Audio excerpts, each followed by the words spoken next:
Hello everyone, स्वागत करती हूँ आपके अपने चैनल पर। अगर आप इस चैनल पर नए हैं तो प्लीज़ इसे सब्सक्राइब कर दीजिए और बेल आइकन को दबा दीजिए ताकि मेरी आने वाली हर वीडियो का नोटिफिकेशन आपको मिल सके। आज हम पढ़ेंगे एनसीईआरटी बुक से क्लास 6 का चैप्टर नंबर 1। तो चलिए स्टार्ट करते हैं। भोजन। भोजन यह कहाँ से आता है? जैसा कि आपको नाम से ही पता चल रहा है, भोजन के बारे में हम इस चैप्टर में पढ़ेंगे।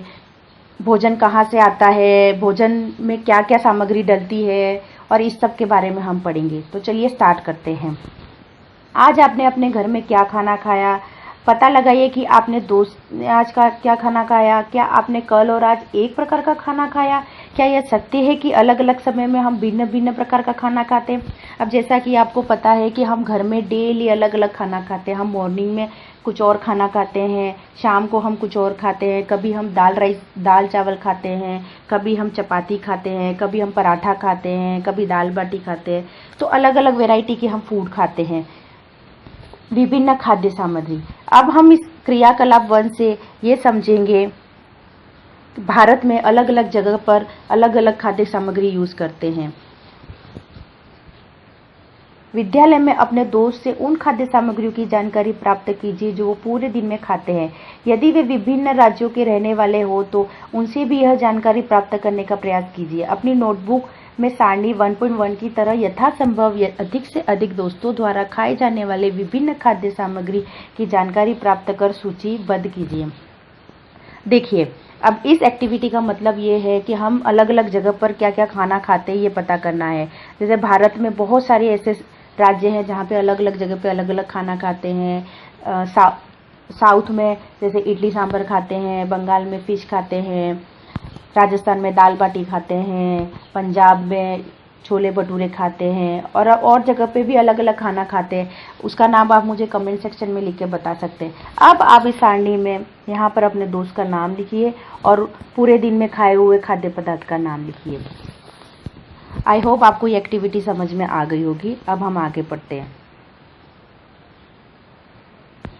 अपने भोजन में हम अनेक प्रकार की चीज़ें खाते हैं। खाने की ये सभी चीज़ें किससे बनी होती है? क्या आपने सोचा है कि ये जो हम खाना खाते हैं वो किससे बना हुआ रहता है? कभी आपने आपकी मम्मा को पूछा है कि आप ये जो टेस्टी टेस्टी खाना बना के लाते हो वो कौन सी चीज़ों से बना हुआ रहता है? पके चावल के बारे में सोचो। हम कच्चा चावल खाते हैं, उसे पानी में उबालते हैं। इसे तैयार करने में हमें 2 पदार्थों या संगठनों की आवश्यकता होती है। अब आप सोचोगे ये चावल जो आते हैं क्या हम उसे कच्चे ही खा लेते? नहीं, हम उसे बॉईल करके पका हुआ खाते हैं। तो उसमें हमें क्या सामान चाहिए होता है?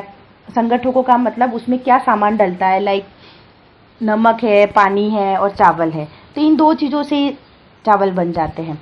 दूसरी ओर कुछ भोजन तैयार करने में हमें कई संगठनों की आवश्यकता होती है। यदि हम सब्जी बनाना चाहते हैं तो हमें अलग अलग कई प्रकार की कच्ची सब्जियां चाहिएंगी। नमक, मसाले, तेल की आवश्यकता होती है। अभी हम एक एक्टिविटी करेंगे। इस एक्टिविटी में हम अलग अलग खाद्य पदार्थ लिखेंगे और उसमें जो जो सामान डलता है वो लिखेंगे। अभी आपकी नोटबुक में आप ये एक्टिविटी इस तरह से बना दीजिए और यहाँ पे जैसे रोटी है, चपाती है तो उसमें क्या सामग्री डलती है? आटा, जल। यहाँ पे दाल है तो दाल में क्या डलता है? कच्ची दाल, जल, नमक, तेल, घी। अब यहाँ पे ब्लैंक स्पेस पे आप कुछ भी और भी लिख सकते हैं। जैसे आपको चाय बनानी है तो चाय में क्या डलता है? दूध, पानी, चाय, चीनी। इस तरह से और भी खाद्य पदार्थ तो होते हैं।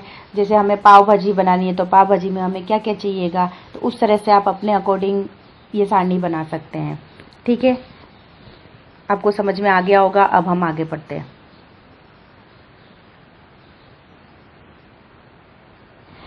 हमने क्या देखा? कक्षा में चर्चा कीजिए कि क्या हम विभिन्न व्यंजनों को कुछ संगठन समान रूप से प्रयुक्त करते हैं। अच्छा, ये संगठन कहाँ जाते हैं? अब आपने क्या देखा कि ये जो हम खाना खाते हैं क्या सब में एक तरह के पदार्थ लगते हैं? एक ही तरह का सामान डलता है? क्या हम सारी चीज़ें नमकीन खाते हैं या सारी चीज़ें मीठी खाते हैं? नहीं, हम सब चीज़ें अलग अलग खाते हैं और अलग अलग तरह के बनाकर खाते हैं। तो आइए उसके बारे में पढ़ते हैं। खाद्य सामग्री एवं उनके स्रोत। अब आपने देखा कि ये खाद्य सामग्री मिलती कहाँ से, आती कहाँ से? सारणी 1.2 में सूचीबद्ध कुछ कच्ची सामग्री जैसे फल, सब्जी के स्रोत का अनुमान लगाना हमारे लिए बहुत आसान हो सकता था। यह कहाँ से आते हैं? निश्चित रूप से पौधों से मिलते। जो हमने सांडी वन में जो भी हमने बनाया, उसमें जो फल थे, सब्जी थी, वो कहाँ से मिले? हमें पौधों से मिले। गेहूं और चावल का क्या स्रोत है? आपने धान और गेहूं के खेतों और उनके पौधों की अनेक पंक्तियां देखी होंगी, जैसा कि इस पिक्चर में बताया हुआ है। आपने खेती करते हुए लोगों को देखा होगा, इस तरह से गेहूं की खेती करते हुए, धान की खेती करते हुए देखा होगा। तो ये हमें सब कहाँ से मिलता है? ये हमें पौधों से मिलता है। कुछ अन्य पदार्थ जैसे दूध, अंडा, मुर्गी, मछली, झींगा, मांस हमें जंतुओं से भी प्राप्त होते हैं, जैसा कि इस पिक्चर में दिखाया गया है कि मुर्गी से हमें अंडा मिलता है, गाय से हमें दूध मिलता है, भैंस से हमें दूध मिलता है। तो हमें जानवरों से भी बहुत कुछ मिलता है। इस एक्टिविटी के थ्रू अब यहाँ पे एक एक्टिविटी दी हुई है। इस एक्टिविटी में जो भी कच्ची सामग्री डलती है उसका स्रोत क्या है, वो हमें कहाँ से मिलता है, वो हम लिखेंगे। आपने एक नोटबुक में आपने ये बना ली, और यहाँ पे जैसे हमने ये इडली लिखा। इडली में क्या क्या डलता है? चावल, उड़द दाल, नमक, जल। चावल हमें कहाँ से मिलता है? पौधों से मिलता है। उड़द दाल हमें कहाँ से मिलता है? पौधों से मिलता है, पादप से मिलता है। नमक हमें कहाँ से मिलता है? नमक हमें समुद्री जल से मिलता है। जल हमें कहाँ से मिलता है? जल हमें प्राकृतिक होता है, जल तो हमें ऐसे ही मिल जाता है। चिकन करी में चिकन कहाँ से मिलता है? जंतु से मिलता है। मसाला हमें पादप से मिलता है, जैसा कि आपने पिछले क्लास में भी पढ़ा होगा। तेल और घी हमें पौधों जंतु से मिलता है। जल हमें वही प्राकृतिक है जल। दूध हमें कहाँ से मिलता है? जंतु से मिलता है। चावल पौधों से मिलता है, और चीनी भी हमें पौधों से मिलता है। तो इस तरह से आप अपनी सारणी बना लीजिए और अपनी कॉपी में नोट कर लीजिए। आज के हम इस चैप्टर में इतना ही पढ़ेंगे। आई होप आपको ये चैप्टर इतना समझ में आ गया होगा, और इसको घर में रिवीजन कीजिए। अब इसका नेक्स्ट पार्ट हम आगे के पार्ट में पढ़ेंगे। नेक्स्ट वीडियो में मैं लाऊंगी इसका पार्ट। तब तक के लिए आप पढ़ाई कीजिए, और प्लीज़ मेरे चैनल से जुड़े रहिए ताकि आने वाली हर यूजफुल वीडियो आपको मिल सके। So please like, share and subscribe my channel and hit the bell icon. Thank you.